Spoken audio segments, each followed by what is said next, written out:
Hello,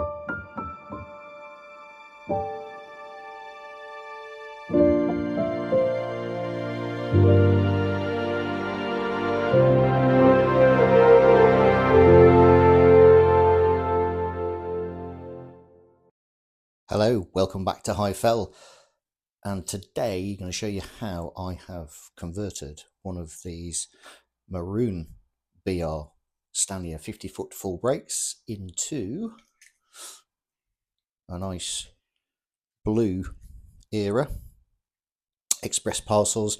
I'm going to have 3 of these. I picked these up. They're on sale at the moment with Hornby, so good opportunity. There are them floating around at various prices. So it's a really easy paint job and some decals. And we've also added some illumination. There we go. And that's using the little micro lighting unit that's available from Tramfabrique. So let's see how you do it. Okay, before doing we'll have a little close-up on a couple of things. So essentially what I've done is repainted. This was the LMS version of this 50-foot brake. And what I've done is I've painted the roof. And if I get a close-up on there, you'll see we've actually managed to get some cracking appearing in the roof. And what I tried there was a little bit of an experiment to get that dried bitumen painted look that's then been repainted. It's a trick that you can do. You really do need to practice it first. I had a few goes with various bits and felt confident, so I thought, here we go.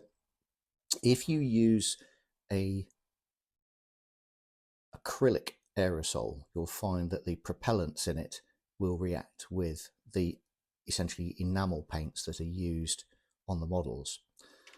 So if you do want to have a nice finish and not have this effect, what you need to do is either use enamel paints or you need to seal the finish.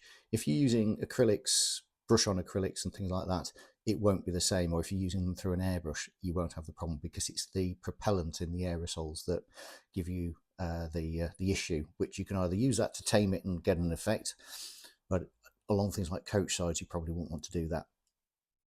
Things like all the branding. Now the numbers on here, I haven't got, I didn't go too pedantic on that. I just had some numbers and some data panels. I put them on. I don't know if your eyesight's good enough to be able to tell, and have an encyclopedic knowledge of exactly which coaches had which numbers on. Good luck to you. What we have modelled though is the converted ends, which is where BR, either for security reasons, following things like the Great Train Robbery, or was it because these weren't compatible with the BR1 coaching stock, the corridors, they took those off, plated over. They also removed the steps as well. The lower one was left on, but the upper steps, they were removed, and I wonder whether that's anything to do, again, it could be security, but I think it's probably more than likely was because of the risk with overhead power lines now, and of course we've got the warning flashes on there as well. So the decals, they've all come from Railtech. Steve's got a fantastic selection of particularly BR era stuff in TT120, so it's the right scale. So these are sheets of the overhead warning flashes. I have the newspapers, and also express parcels. I'm going to do one of my parcels vans with newspapers on, and I think 2 are going to have express parcels on. I've also got a collection of various coach numbers and decals, and this one is just some random, well, not random, but it's a series of, again, loco numbers, which are used to the shunter, and also some data panels, which for me, they'll be fine for going on here, just to have a little bit of extra detail on the sides. So that's what we're going to be aiming for. This particular one is the BR version, so this is in maroon. These were the ones that were on offer from Hornby, and because of that, I'm not going to paint the roof, so I'm just going to leave those, and then when all of these are weathered, I'll obviously pay some attention to the roof and try and get those to look suitably grubby, as well as down the sides and everything. So the next thing I'm going to do is look to remove the detail and strip the coach down. That's where we can actually start removing the existing decals, and then we can also look at masking up and getting it into blue. Something with these Stanier coaches, they've got a lot of underframe detail, which is very fine. They've also got additional bogie detail in here as well, which is why I'm going to not use the track power pickup system, because there's an awful lot of chopping around that you need to do on here. But also these probably wouldn't be illuminated for the majority of their life when they're running on the network. So first thing I'm going to do, just to help prevent things from getting damaged, is I'm going to remove the bogies. So if you don't know how to do that, I just like to use a set of these cranked tweezers, and you can just pop them in and away they go. It's a lot easier than trying to find somewhere to pull on the bogie. Only needs a little tiny twist, and there we go. And then the next thing we're going to do is separate the body from the chassis. Now these have got a foot plate running down the length here, which means it's quite difficult. You haven't got an awful lot of space there to get anything in. And I cut my nails recently, so I don't have those as a tool. So I'm going to use a knife. Do be careful with any sharp object. All we need to do is get a knife just in and start to ease it out. Now the interiors on these are actually glued, and sometimes you might find that the glue has made its way into the joint slightly between them, so you can hear a little bit of creaking, and that's just as more, I think it's more the glue vapors, fumes, rather than actual glue itself. And you see we just start to lift, and as always the Hornby TT 120 carriages and these, they come with 3 tabs, one on either side and one in the center, and you can just see that one's nicely released on there. Do be careful when you're doing it, particularly if you're using a blade, so that you don't slip and catch the side. Even though we're going to repaint it, you don't want to put a gouge in it, otherwise that's going to make it a lot harder to try and repaint. And see, you can see some of the fume marks from where they've used the glue. If one of these ends has popped up with removal, it's worth putting them back down again and re-gluing it so that it makes putting the body back on. So I can just put that to one side. And then the next thing we're going to do is we're going to remove the detail. So we've got, I can get the light in on here so you can see on the camera. So I'm going to remove the corridor ends, and there's also some frames that we're going to remove as well, and that's quite easy. So first of all, again with a knife, just at the bottom of the corridor, you'll notice these don't push out from inside because the holes don't go right the way through. It's a blind hole that locates these. I'm just going to gently pop it off by getting the blade in between the body and the corridor moulding. I'm going to keep these. Always keep all the bits and pieces. You never know how you might find a use for something. So same on the other end.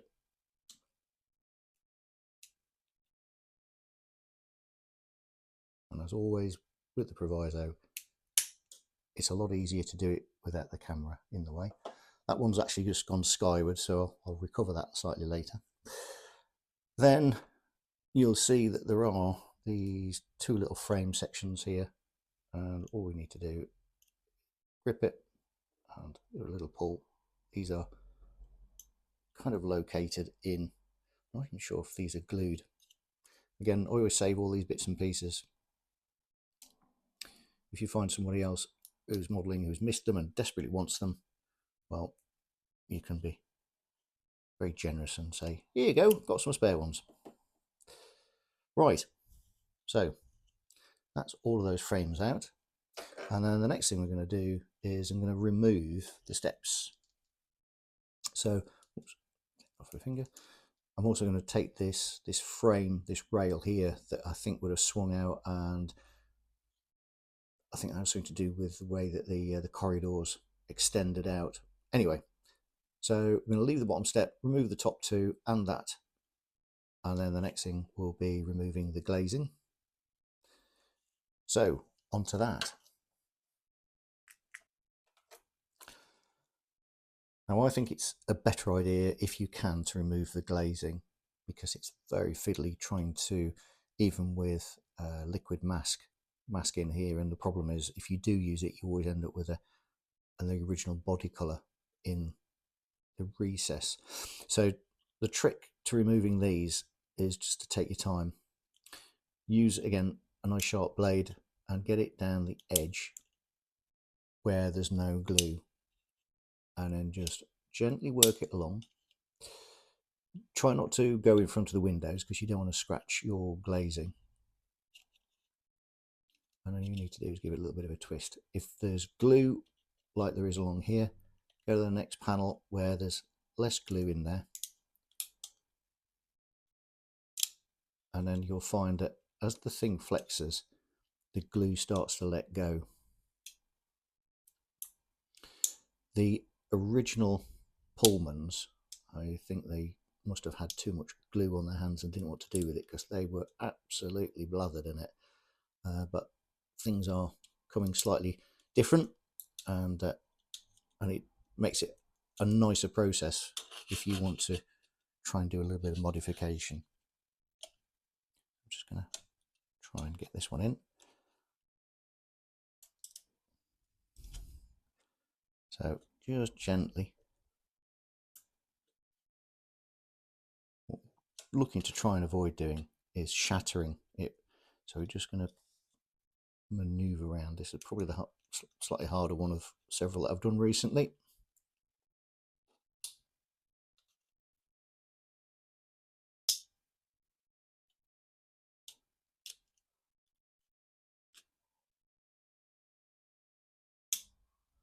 There we go, that's coming away. And then when you look, you'll see there's a series of tabs moulded in the roof, and they secure this glazing panel in place.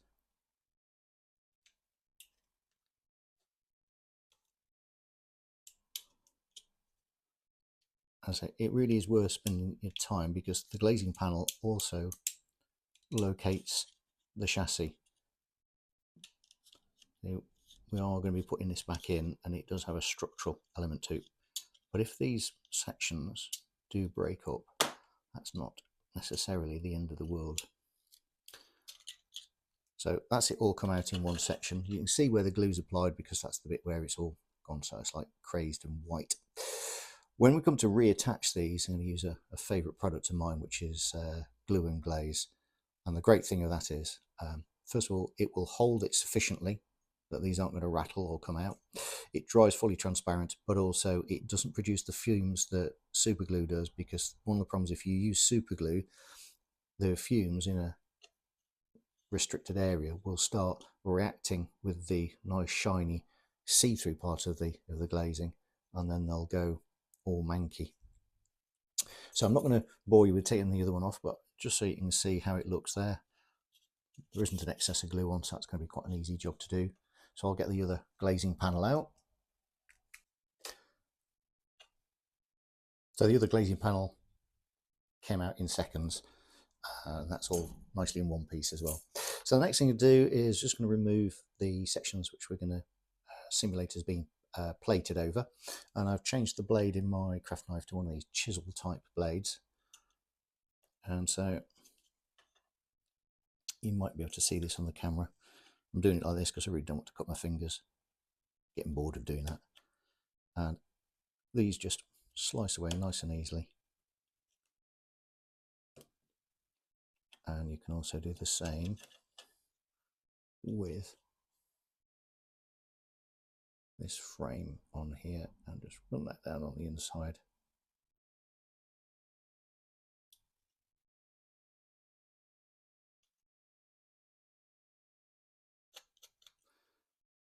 And just tidy it up. When you see the photographs of these that have been converted, you do see they've got quite a little wobbly steel ends on, so as the big panels were welded on, they obviously distorted slightly, and also with use. So you don't need to worry too much about having the most perfect finish and filling it in and everything like that. I don't think it was one of those jobs that they took a huge amount of time on. They probably did it all in a rush. And remember, these were old vehicles as well by then, so they're not going to spend loads of money. It's going to be bare minimum, get it out the door. So that's starting to come off there. And so you can see we've just removed that. And then what we'll do is I'm going to use a piece of, it's actually a piece of transparent plastic because it's going to get painted.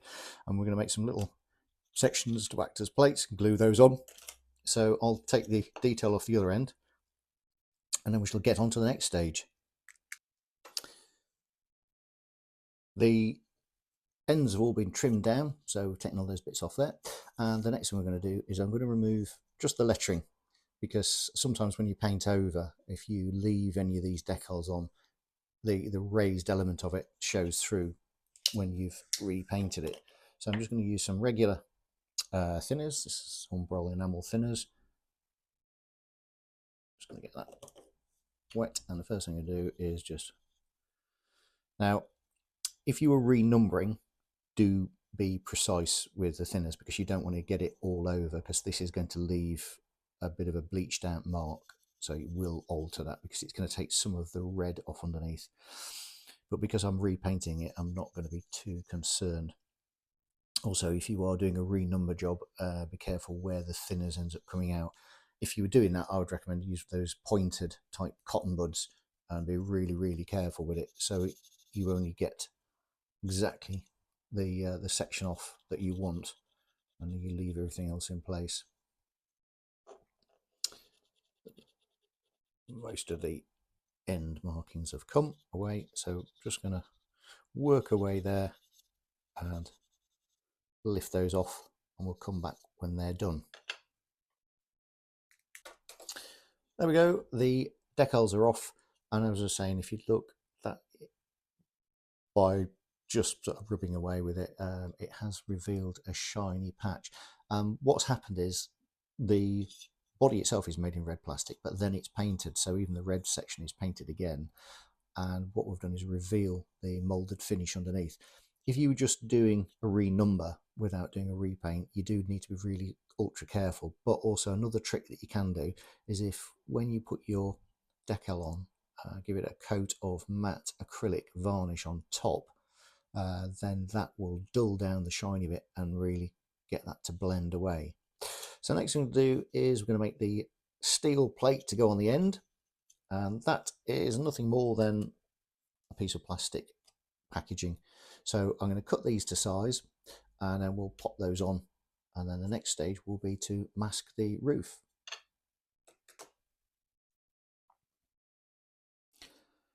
So I squared off one or two sides of this piece of plastic, and then I've marked these out at 9mm from this edge to here, because that's the width I want. Just something to bear in mind when you're trying to cut stuff.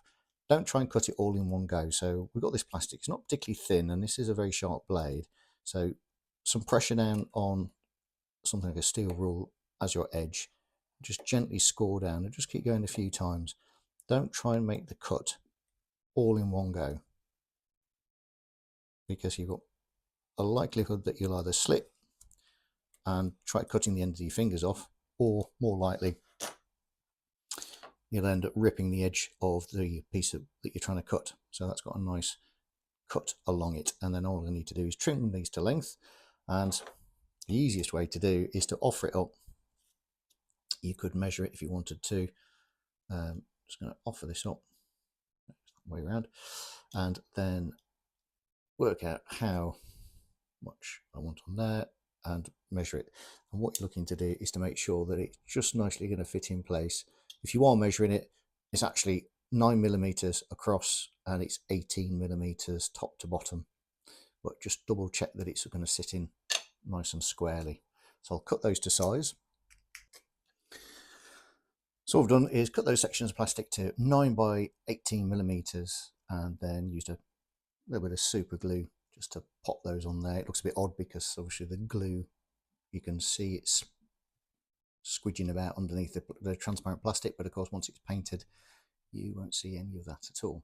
Okay, and then the next thing to do is to think about masking up. So I've got some masking tape here, a couple of different sizes. Now I would also recommend look after your masking tape, because if you have it just kicking around anywhere, what you'll find is you'll damage the edges. So when you try tearing it off, it'll rip inconsistently, and also you won't get that fine edge that you're looking for. There's a few brands of various different types of modelling masking tape. Don't try using household stuff, because that's not going to work for you. And also another tip, when you're masking, don't try and cut a section that will go from end to end. The trick is to make it just over halfway, and then you can have your join in the middle, but you can leave these ends open to manipulation, so you can affect where you've got the masking tape. And I'm just going to go for it on there. Now there's a little black line that you may be able to see on here. Now I'm going to get rid of that. I want to paint all that in blue, and I've also left a little bit hanging over on the end there, another little masking trick. And then make sure that once you've got that into that crease line there, if you've got a fingernail, use a fingernail. If you don't have a fingernail, you could use the tip of a set of tweezers. Run it back rather than forwards, because if you run forwards, you'll dig into the tape if it's one with a sharp pointy end on there. And make sure it's nice and firm on there. By leaving that little bit hanging over there, when I paint it, what will happen is any excess paint will stick to the glue. You'll get the overspray will stick on there rather than it come through into the roof, but you should be able to get a really nice crisp line on it. So as I was saying,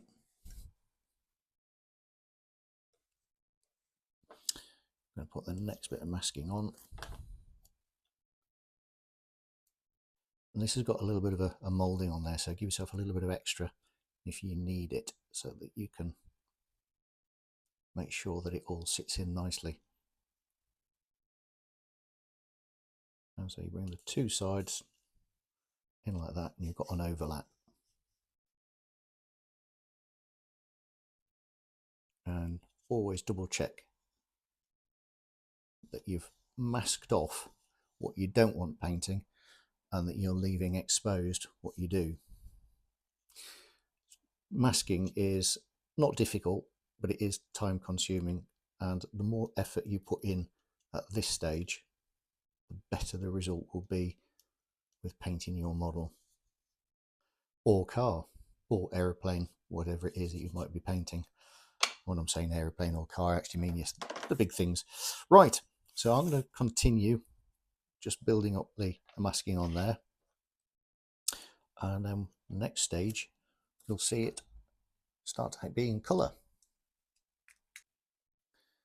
So here we go, I've finished masking off the roof, and before we start to paint, the other thing is how we're going to hold the item. These are just some disposable chopsticks that came with some, I can't remember what it was that they came with now, some oriental food, and a bit of black tack on the end, and these make a perfect thing to hold with, so you can spray all around. Now the paint I'm going to use is this Rail Match Rail Blue. It is an enamel, so I'm going to paint this outside. Do take care with any kind of paints, even with acrylics as well. You do either want to use a little air filtration system, or something that's really well ventilated. Stuff like enamels, they stink, so do them outside if you can. So now to put it into some colour. So here we go. That's just had a couple of very light coats, so it's had a bit of a misting over. There's more to come. Of course, I have cheated, because that's the one I just showed you. This is one I did a little while ago, and so that's just started to flash off. In other words, it's started to dry. And then again, with all these things, take your time, build up the paint layers slowly, and just thin layers. You can see this is still sort of quite translucent, so that will take some more, but I'm going to let this have a little bit more time to dry off, and just to harden a bit, so that when the next layer of paint goes on, again, the thinners that's in the paint doesn't start to react with the not quite dried paint on here, and then you start to get runs and things like that. So if in doubt, leave it plenty of time between coats.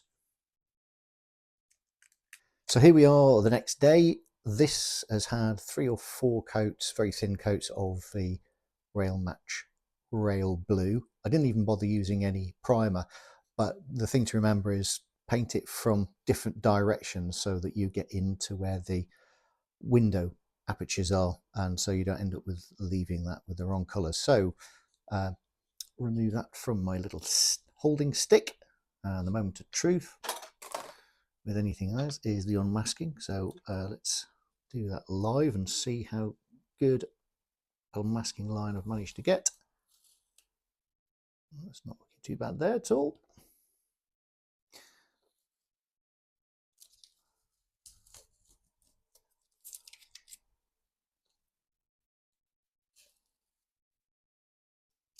That's that off. And yes, I'm pleased with that.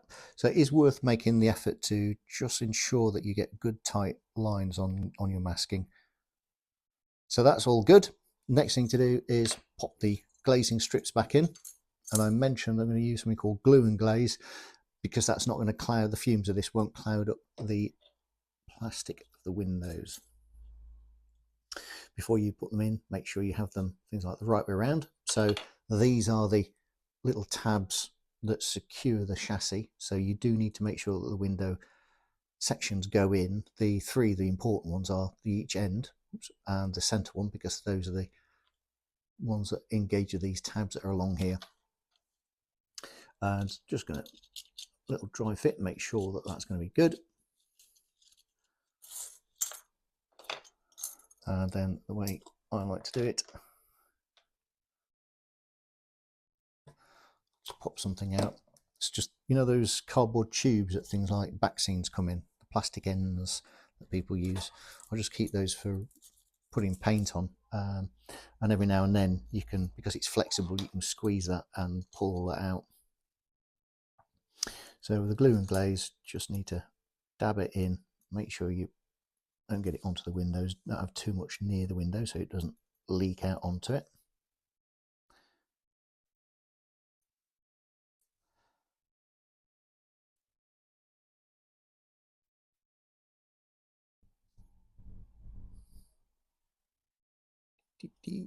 Right, nearly done. And again, making sure that we have the correct side.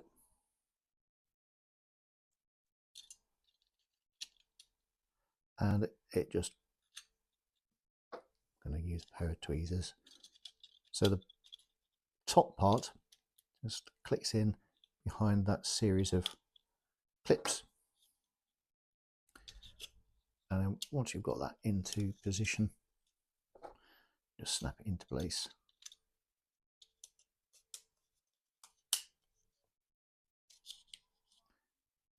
Right. Things like this are so well made these days that the fit is superb. If you do end up with a little bit of that glue and glaze, if it does get onto the windows, you can wipe it away with a cotton bud or a piece of tissue or your finger, and there we go. That's all in there nicely. And I'm going to do the other side.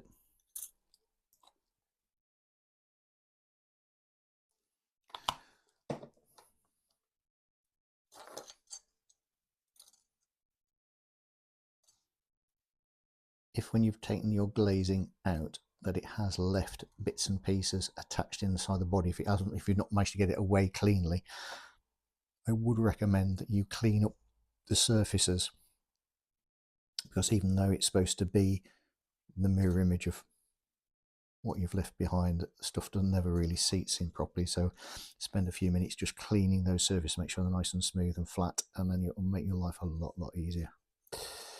Okay, if for any reason I do want to remove this at a later stage, you will also find with glue and glaze that it's got very good level of adhesion, but it doesn't bite in to plastics like solvent based glues and such like will do. And so it's great for a whole host of other purposes. Brilliant for resetting couplings and things like that. because you can pop things in. This will hold it in place, but if for some reason in the future you want to remove them, you can, and it won't rip all the plastic apart.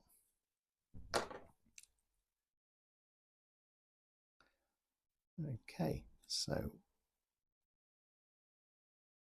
here we go. And that is that. Just need to wipe up a few bits, so I'm just going to grab a cotton bud. So that's glazing popped in, so that's glued in, and this is how we're going to pop some lighting in, which is using these rather nifty little nano lighting units which you can get from Tramfabrique.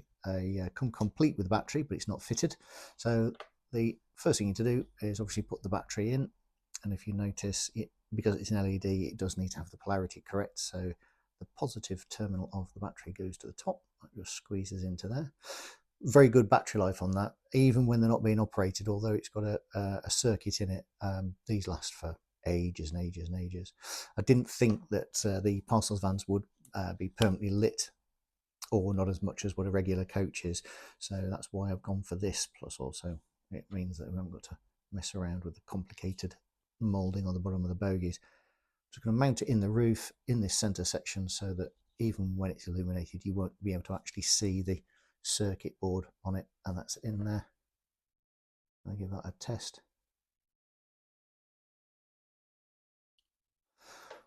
Nice easy operation. So that's that part done, and then the last piece is obviously pop this back onto the chassis, and then once that is in place we'll look at putting some decals on.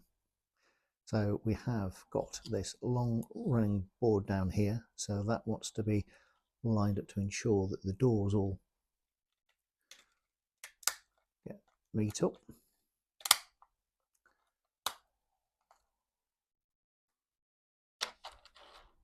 It's all good.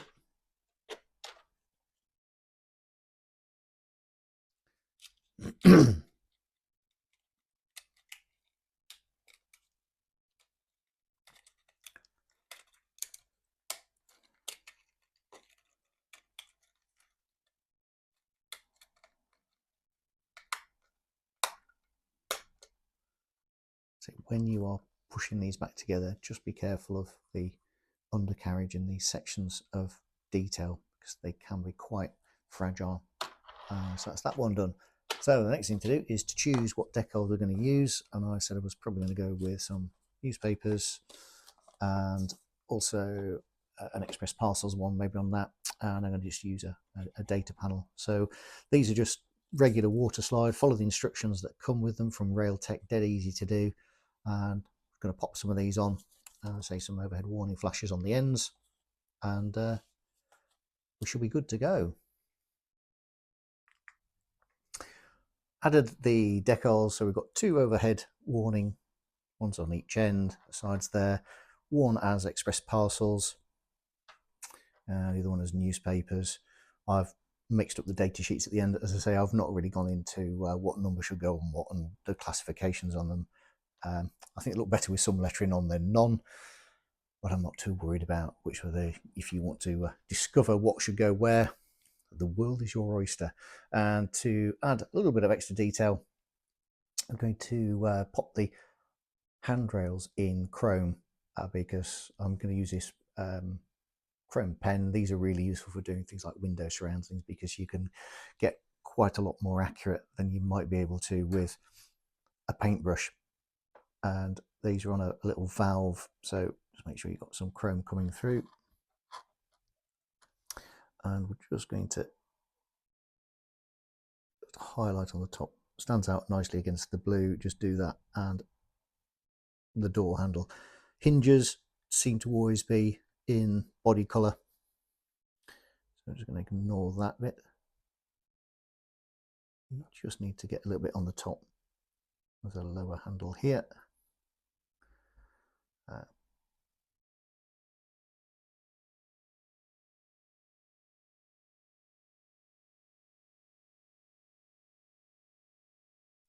So that's just highlighted those a little bit on there, and I shall continue with those.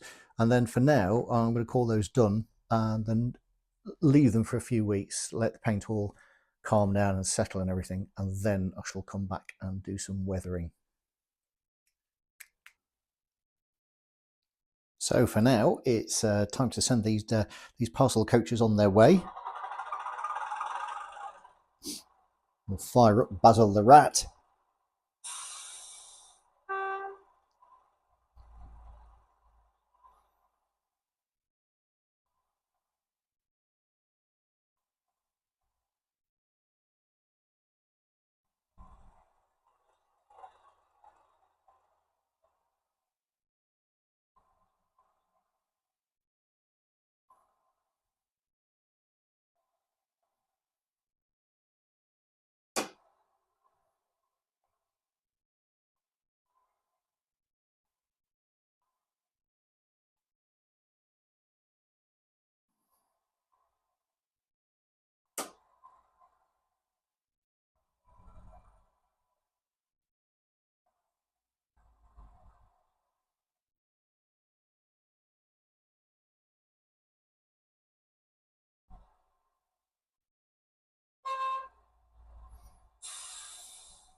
So thank you very much for watching. If you've made it this far, if you haven't, you don't know what I'm talking about. So right in front of you, there's a train made up of things that don't exist in TT120. We've got a Class 25, which we made from a Class 43 using a Lincoln Locos resin moulded body. We've got the blue grey Mark 1s, which have been down spec to second class, and we've now got 3 parcels, or rather 2 parcels and a newspaper van in blue, in BR Blue era. And hopefully you've seen that these are things which are quite easy to do. Certainly the parcels vans are really easy. I know people sometimes say, oh, there's not enough stock in TT120. There's actually loads, and if you have a little bit of confidence in your own ability and do a little bit of practice, there's loads that you can do and add and make yourself.